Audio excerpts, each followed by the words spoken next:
Hey guys, it's the day before the Derby d'Italia, the game that I dread the most in the year, in the calendar, and this time it comes up already on match day 3. It's way too early for this game, but we gotta preview it. It is the game, of course, against the team that I personally hate the most, dislike the most in Serie A or in the world, Juve.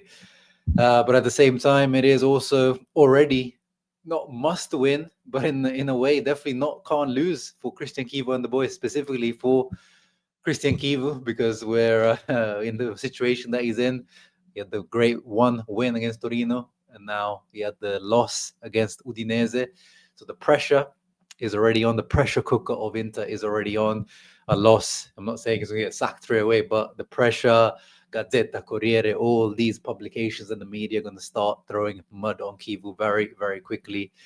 So he needs to make sure that that does not happen. And of course, we want to see a win away at the Allianz, which is very, very rare. But anyway, before we get into it, you know what to do. Leave a thumbs up, subscribe to the channel. Let's get into the recent history, the head-to-head between Juve and Inter away for Inter at the Allianz.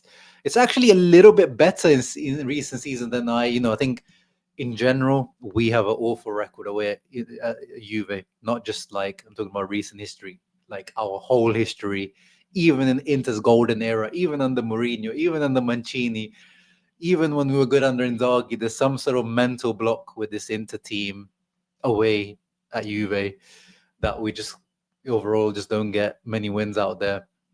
But actually, if you look at it over the last 6 games there at the Allianz, it's very, very even. 2 wins for Juve, 2 wins for Inter, and 2 draws.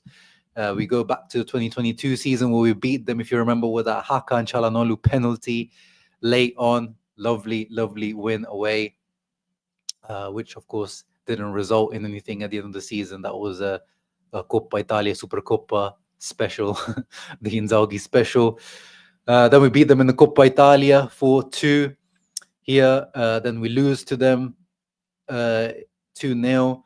Then we beat them in the Coppa Italia here. This was the infamous Lukaku racism incident, Lukaku penalty, 2 red cards for Inter, 1 for Juve. They all kicked off.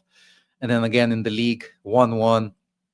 And then last season, of course, the very annoying and I think season defining, to be honest, that game, like in the end, it just really showed the lack of motivation or real fight from Inter in the Serie A in the league last season when we lost 1-0 to them. Colomwani made to look like peak Zinedine Zidane and Conceição scoring the goal. And yeah, of course, we go into this game 3 points behind Juve. It's way too early to start making, early predictions and putting too much pressure on this game. But yeah, you can't let Juve start already creating a gap, and you can't let another loss on the table as well, conceding more goals. They've not conceded a goal yet. They've got 2 wins on the trot. So you if you lose, you give them confidence. But if you win, you can regain that confidence as well ahead of what is going to be a difficult season. One thing to keep in mind as well is that Udinese loss is so important in the grand scheme of things, because in January, Inter are not going to have any home games due to the stadium is going to be used for the Winter Olympics. So all throughout January, Inter are going to be away.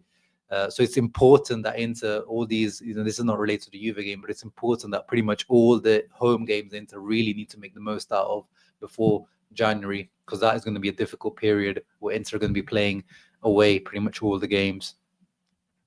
In terms of Christian Chivu's words today, as usual, I have been enjoying his press conferences, as I keep saying, but he's a little bit starting to, some of his words, I'm not getting too much confidence out of him. He's almost seeming like, I feel like this seems to be a struggle from Christian Chivu in terms of getting, and it sounds really bad, but getting the motivation out of this group of players and getting the spark lit under their asses again.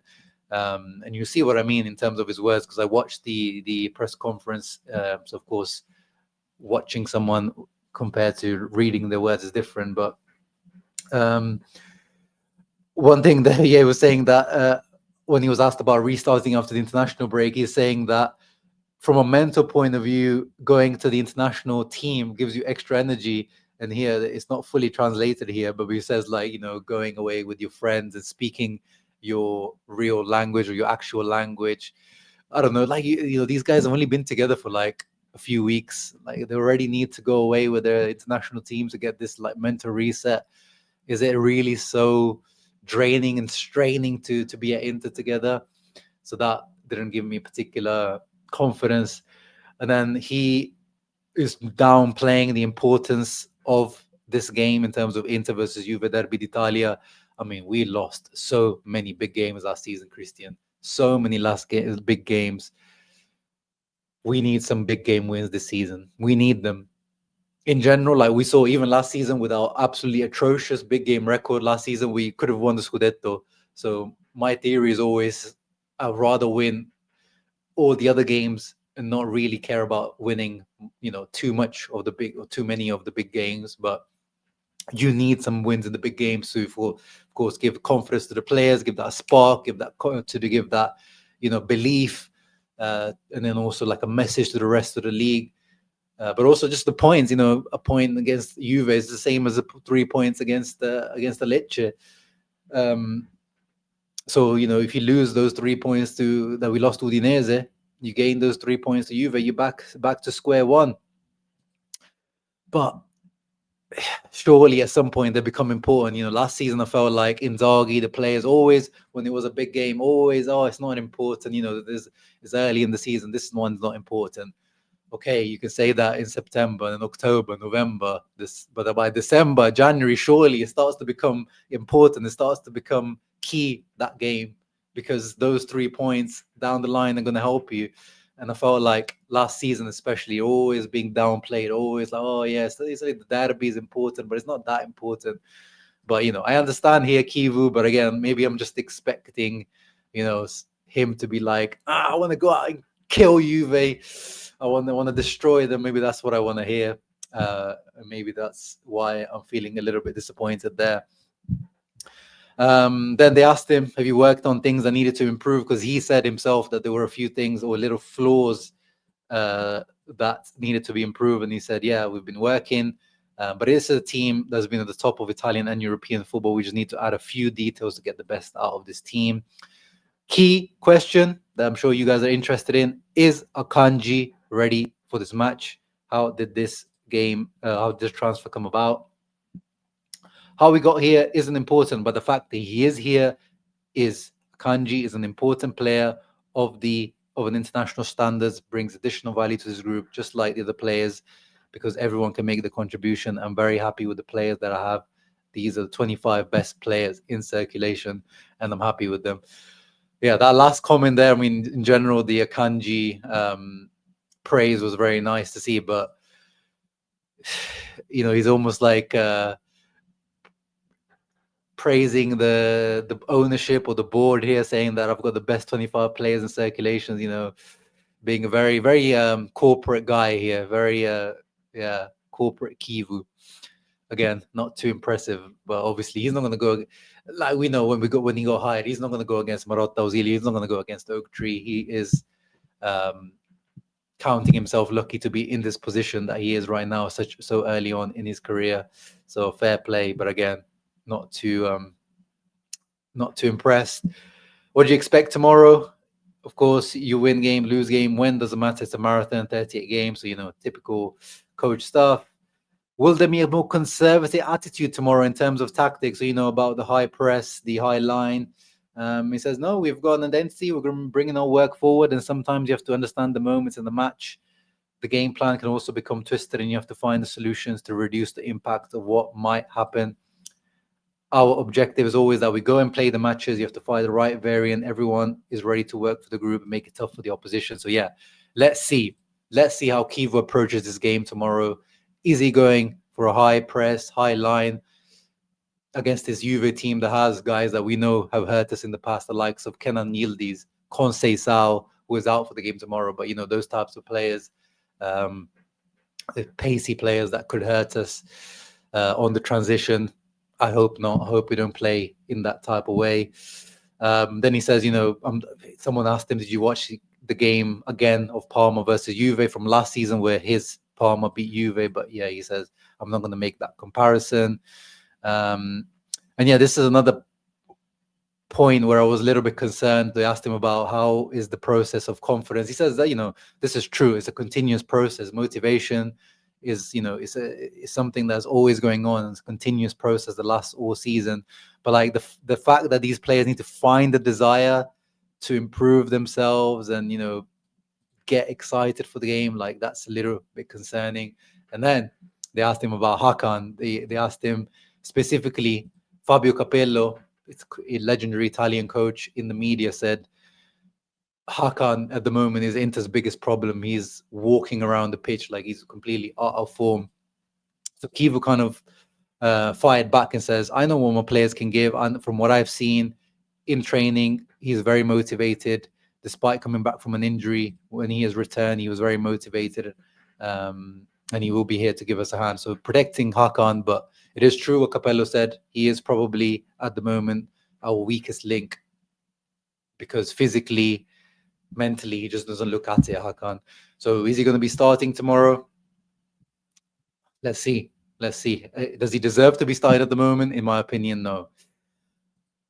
And then they asked him about the criticism on Bisek specifically. Of course, I received a lot of criticism after the Udinese game, which I feel like is a little bit exaggerated. Yes, he should have come out and pressed Atta for the goal, but I've seen Benji Pavard literally conceded the exact same goal against Monza against, wait for it, Keita Balde, who scored that amazing curler from outside the box because Benji Pavard kept. It's like in that position, it's really difficult for a defender. You go out, the guy fakes to shoot and he goes past you, then you look like an absolute idiot, right? So it's easy, but I feel like he doesn't deserve such heavy criticism, Bisek, that he got for that game. But he said, yeah, we need everyone to be motivated. We need energy to manage everything. Bisek was criticized because it's easy to create an opinion on a player who hasn't had the chance to have continuity to his performance. And yeah, this is the thing at Inter. You're thrown to the wall after your first error. It's difficult to build confidence. Like, this is the thing at Inter. We want young players to play, but then as soon as they make a mistake, the whole stadium starts to boo. It's very, very difficult. But now let's get into the predicted lineup for tomorrow. And here it is, what we've been waiting for, what we've been saying in the transfer window. Rejuvenated squad, new players, this, that, new 3-4-2-1. No. Back to the exact same lineup as last season, apart from, maybe by the looks of it, this is from Sky Sport Italia, who are usually very reliable in their predicted lineups. Akanji coming in for Bisek or Benji Pavard. Aside from that, the exact lineup of last season and the season before, with Mkhitaryan coming back in for Sucic. What do you guys think about that? Friend of the channel, big supporter of the channel, Gab from Australia, sent me his predicted lineup, or his lineup that he would want against Juve tomorrow, and he put Frattesi in there next to having Barella as a CDM, Frattesi in there next to Mkhitaryan, and Akanji in the middle with Bisek on the right, which could make sense, if you want to hit on the transition, someone like Frattesi could help. But yeah, the big question mark really, Acerbi in general is a question mark, but in the game tomorrow, he's no question mark to me. With if Vlahovic is going to start tomorrow or Jonathan David up front, I'm happy with Acerbi being the marshal at the back and Akanji next to him with Bastoni. Hakan, really, to me, even Sucic, Mkhitaryan isn't a big concern to me because, yeah, I can see why in a way, big game away, Chivu might opt for the experience of Miki. Hakan is the big concern for me. Is he up to this physically, mentally? Because he's going to be pressed by Kefren Turam, by Locatelli, by the attacking midfielders or attacking wingers coming back into half spaces like he's Openda going to play there. Yield is his national teammate. That's my big concern for tomorrow. Aside from that, I'm completely happy with this formation. I hope that Thuram is the one that tries to drift more towards this side so we can try to hurt Juve on their side where, it's got McKennie actually starting rather than João Mario. But still, I feel like this left-hand side is the one where defensively they could be weak with Lloyd Kelly on this side. You know, the goal that we scored against Juve, if you remember a couple of seasons back, with Thuram running in behind against Bremer, crossing it into Lautaro, stretching the defense, stretching Bremer to come out to the side rather than keeping Bremer into the box where he's very, very comfortable. That's what I want to see. And of course, I need to see Barella. If it's going to be Hakan in there and Mickey or Suchirov is going to be, we need to win that midfield battle. If it is Kob Minor starting, that means he is going to be coming in to midfield to help out and make it a 3 to even it out. But we need to win that battle. And on this side, if it's going to be Kalulu starting with Gatti there as well, I want to see Di Marco trying to make the best, because Kalulu is not a wing back by trade for sure. Attacking wise, he shouldn't be offering much. So we need to be making sure that we press very well both of these guys, because they're both not very good on the ball.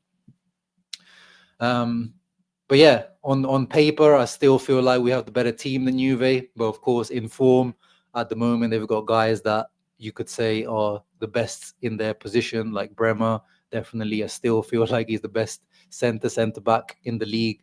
Even coming back from an ACL, it looks like he's not missing a beat. I feel like Kefren Thuram over the last season has really become one of the best centre midfielders in the Serie A, and Kenan Yildiz is probably the best attacking talent young attacking talent in Serie A now.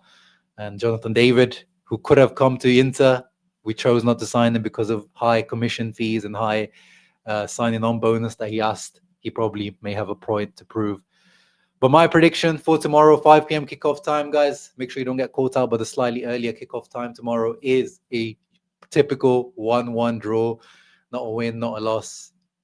But I wouldn't be surprised if we lose, to be honest, in the way that we have played against Udinese. But I feel like we will rise to the challenge, but still maybe miss some big opportunities. Thuram, Lautaro, missing some big chances. But I feel like tomorrow, our Thuram scoring, and maybe their Thuram, the two Thuram scoring 1-1. That is my prediction. You guys let me know your predictions in the comments down below. What did you make of Chivu's press conference? Who would you start in midfield? Would you play Hakan or not? I would play Barella as a CDM, but you guys let me know in the comments down below. Ciao ragazzi, always. Forza Inter, let's beat the Juventini.